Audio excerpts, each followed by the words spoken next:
Hey guys, welcome to presentation number 12. I know that there's nothing you would rather be doing right now than listening to my voice and preparing for your next history class. So glad we're spending some time together.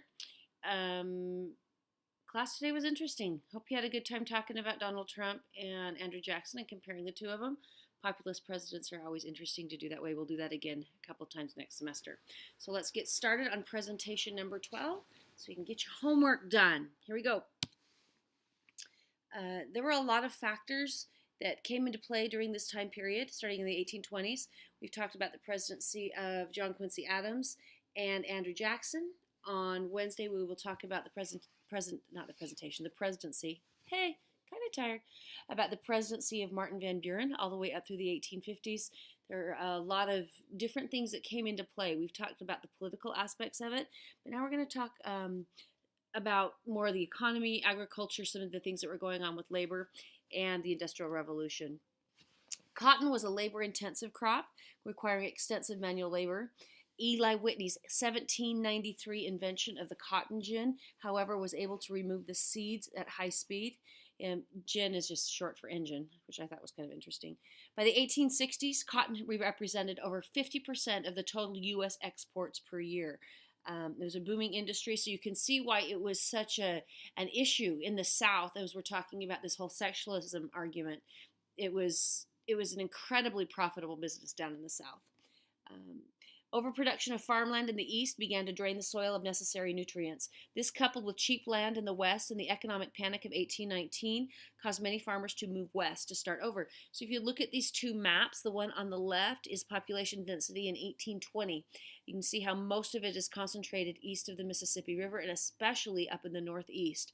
And then as we get into 1860, at the beginning of the Civil War, things have spread west. We have citizens living in California, all through all of the territories. Texas has been annexed by that time, and it all becomes more spread out, and this whole idea of manifest destiny and people spreading out is taking over some of the thinking of the people in the United States. Much of this expansion is fueled by the Industrial Revolution. The Industrial Revolution hit the United States much later than it hit that in England, probably because we were recovering from the Revolutionary War and from the War of 1812. But once it hit, it boomed. Things went kind of crazy fast. Some engineering marvels that happened. One was the Erie Canal. The Erie Canal opened the Great Lakes all the way up through Lake Michigan and Lake Superior to the East Coast, which was needed for shipping. And once they were open to the Atlantic Ocean, that whole area that covers the Great Lakes region expanded and the population boomed. As the population moved west between the 1820s and the 1850s, farmers needed easy access to markets so they could sell their products. This prompted a dramatic increase in new roads. The 1820s saw the introduction of new forms of transportation, such as the steamboat. Steamships were able to move upstream much faster than oar-powered boats. Canals, like the Erie Canal, were dug between major bodies of water to connect interior farms with coastal markets. Thus, crops were able to get to market much quicker and with less risk of spoiling. The Erie Canal, for reference, was completed in 1825, right around the time that John Quincy Adams was elected president. Development of railroads was huge.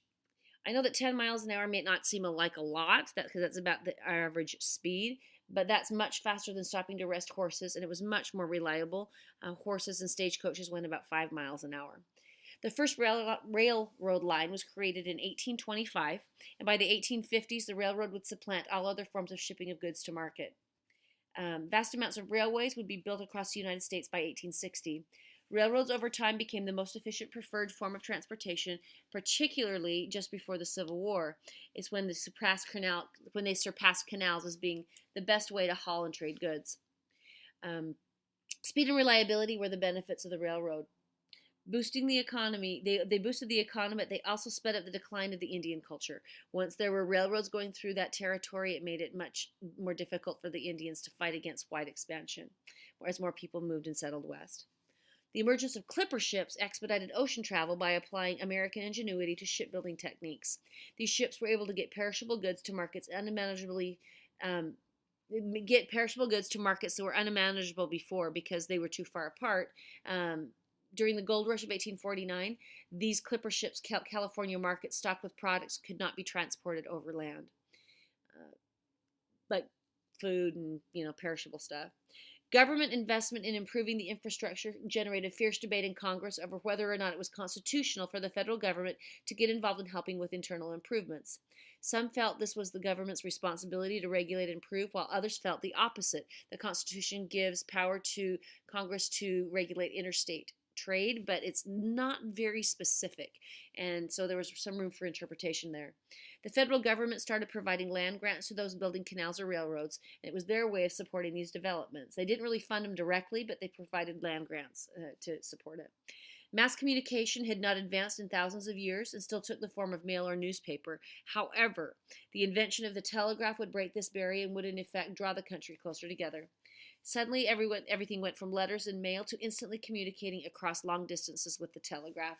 Thank you to Samuel Morse. Here's a map of different kinds of transportation that were available in the Northeast. You can see anything that is blue is a canal, the blue with the dotted line. So they dug all of these canals all through the Midwest to help connect different areas of the country via canal systems to the primary navigable rivers, the Ohio River, the Missouri River, the Mississippi River. And there were a lot of these roads that were built also. And communities were expanding or dying, whether or not they were on a canal system, a major road, or later as if they were not attached to a railroad. And this is what made helped spread the settling of the Midwest and the West as well. This is a map that shows where the railroads were. So if you will look at this, you will see the heavier ones are the principal railroad lines where a lot of trains traveled, and the other ones are the more minor railroads. You will see, if you can look at this, you will see why railroads were so much more important to the Union forces during the Civil War than they were in the South. They were able to transport supplies much more quickly in the North, and why railroads were so important to the victory of the North over the South.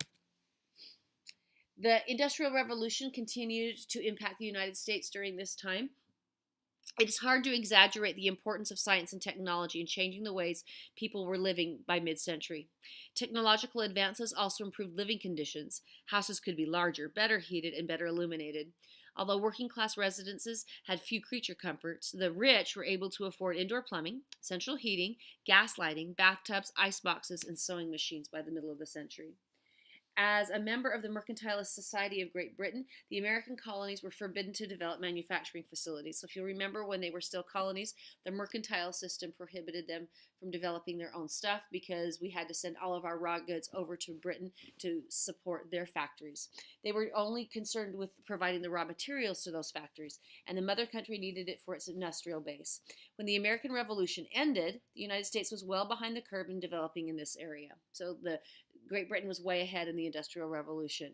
What little base existed before Jefferson's embargo in 1807 was well supplanted by the increase in demand for finished goods. So even though they didn't have very much going on, there was this increased demand for finished stuff because we'd placed that embargo. And factories were starting up very quickly after the embargo of 1807, especially those powered by water. With this development, people now began to see water as private property concept of water rights. And this had never been an idea before. Before, it was just like everybody can control the water. Everybody has access to the water. However, if you had a powerful river or stream flowing through your property that would power a windmill, suddenly that water rights became very important. You didn't want anybody damming up your water supply upriver. And they started to fight over it, which is kind of strange to us because us living in the West, we always think about the rights to water. The Lowell system of mills in Massachusetts involved placing the entire weaving process under one roof. This was part of the industrialization of manufacturing. It was powered by a nearby river, and the text gives a description of the Lowell system, which was putting everything under one roof. The concentration of all production processes that took more than one step to complete in one plant under unified management and specialization and a relatively coarse cloth requiring minimally skilled workers. So they weren't producing fine linen or satin or anything like that, but they were actually producing one fabric, all of it under one roof. And this was a novel concept, this idea that they could accomplish the entire process in one building. The founders of these early mills tried to avoid the same type of mills that existed in England, which had horrid and really rough working conditions. Instead, they built their mills in the countryside and tried to set up kind of a paternal type supervision of the workers rather than a rugged and hostile boss or manager. Whole families might be hired, the men for heavy labor, the women and children for the lighter work. The system also promoted paternalism, which is employers dominated the life of the entire village. So they would control the father's, the mother's income. Then they would be the ones who help with their housing. They would get food to the communities, and it developed a very dependent culture all in one little community. The growth of massive factories required large numbers of workers, and soon after a factory was established, a city would be built to house and support the new labor force in that area. So what do you think the people did in their spare time? This is kind of interesting. They didn't have a lot of spare time, to be sure, but during the 1830s, boxing became a popular form of entertainment. Taverns and saloons also sprang up to meet the desires of the social drinker. Some of that was because of immigrants who came into the United States from Ireland and Germany, which came from cultures that had social drinking, whereas in the United States we hadn't really had that culture very much yet. Theater still provided the primary outlet for America's entertainment. Shakespeare's plays flooded the theaters as well as the opera, minstrel shows, magic shows, and more. Imagine that instead of going to see movies such as, the Avengers, people would want to watch the Italian opera or sit through the 3-hour performance of Much Ado About Nothing or Macbeth. How do you think our entertainment affected the people then? Well, Shakespeare and opera became part of their regular vernacular and their topics. I mean, think about how many movie quotes or quotes from songs or from the latest Netflix series. These became very popular in people's regular conversations, talking about Macbeth and Shakespeare. European turmoil during the first part of the 19th century contributed to a major influx of immigrants to the United States, especially Irish immigration. In 1845, we talked about the Columbian Exchange and how so many of the foods that came over from the New World to the Old World were very highly caloric and made it possible for people to survive better. Well, one of the primary products that came from the Americas back over to Europe was potatoes. However, in 1845, an epidemic of potato rot in Ireland resulted in the death of 1 million people. They'd become so dependent on these products that they were inherent to their culture. By 1850, 43% of the foreign-born population of America was Irish. They would settle in the cities and provide cheap, unskilled labor in the factories. Not only did they have Irish immigrants, but the German immigrants came as well. And they were usually more educated than their Irish counterparts, and they came for opportunity. They came to avoid political problems in Germany or because they were educated and wanted to provide better for their families. They tended to move into the interior of the country and establish themselves in communities with other Germans. There were a lot of settlements of the Germans up in the western part of Pennsylvania, across Ohio, and up into Minnesota and Wisconsin. During this same time period, British citizens continued to immigrate to the United States. By 1869, Scandinavians numbered in excess of 70,000. They also settled up in the Midwest, and the Chinese, settling primarily in California, numbered about 35,000 in 1860. When these new populations would establish themselves in neighborhoods, they became powerful voting blocs. In fact, in the election of 1828, between John Quincy Adams and Andrew Jackson, the second time they competed against each other, the Irish are the ones who made the difference for Andrew Jackson getting elected. Oftentimes, for immigrants to pay their way to America, they did not have the funds, and so they would become indentured servants. This type of indentured service took place during the colonial area as well as during this area that we're talking about. Often young immigrants would sell themselves or be tricked into indentured service, sometimes even before they left their native soil and set foot in America.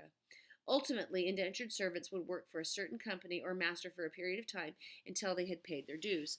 This picture right here is an advertisement for people who want to immigrate to the United States, telling them how cheap it is to go on certain boats and which ones have their departure dates so that they would know when they were going to be leaving. This time period also gave rise to a very unpleasant part of American culture, and that is the birth of this idea of nativism. Nativism is a term that means fear of anything that is not American, and it is especially related to religion and to people who are immigrants. Many of the new immigrants in the first half of the 19th century were Catholic. This caused Protestant Americans, which were primarily those who had settled from England and Scandinavia. They started to fear that the nation was at risk of being converted to Catholicism because the Irish were Catholic in overwhelming numbers. Unfounded as this would prove, the scare created a surge of nativism. By 1830, nativism was on the rise, especially this fear of the Catholics. They would fight them and not want them in their neighborhoods. You can see from this cartoon about the Pope who's coming to invade America, and the sweet Protestant boy is holding out his Bible, and the Pope is looking very fierce with all the people coming in behind him. Sporadically, the nativist spirit took organized form in groups that proved that their patriotism. They proved their patriotism by hating foreigners. And here's Uncle Sam out here in the corner, just whittling away, just being as good as they can be. And here come the Catholics ready to overtake the United States, which really isn't what happened. To help, we were also talking about organized labor and other professions that were going on in America at this time. It said, to help the cause of working men, labor organizations were created in the form of trade unions as a way to meet labor demands.